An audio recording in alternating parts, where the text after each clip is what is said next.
నమస్కారం అండి. శ్రీ మాతా ఆస్ట్రాలజీకి స్వాగతం. మనము ఈరోజు శని లగ్నం నుండి 3వ భావంలో ఉంటే ఎటువంటి ఫలితాలు ఇస్తారు, ఆ లగ్నానికి నైసర్గిక పాపిగా ఉన్న లేదా ఆధిపత్య పాపిగా ఉన్న కొన్ని దోషాలైతే ఉంటాయి.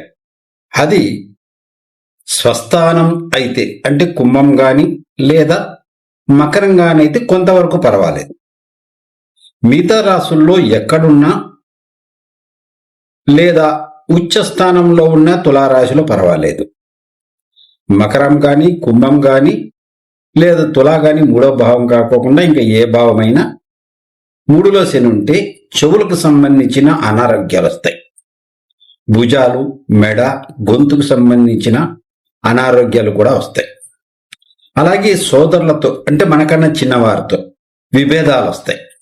మనకు ఇతరులతో సరైన కమ్యూనికేషన్ ఉండదు. ఇరుగు పొరుగుతో కానీ సేవకులతో కానీ సరైన కమ్యూనికేషన్ అనేది ఉండదు.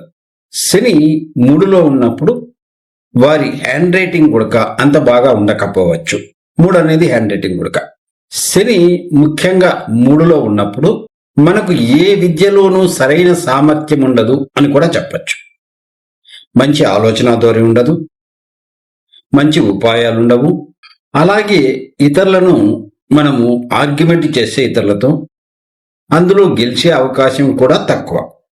ఇది మనకు శని 3లో ఉంటే చెప్పలితం.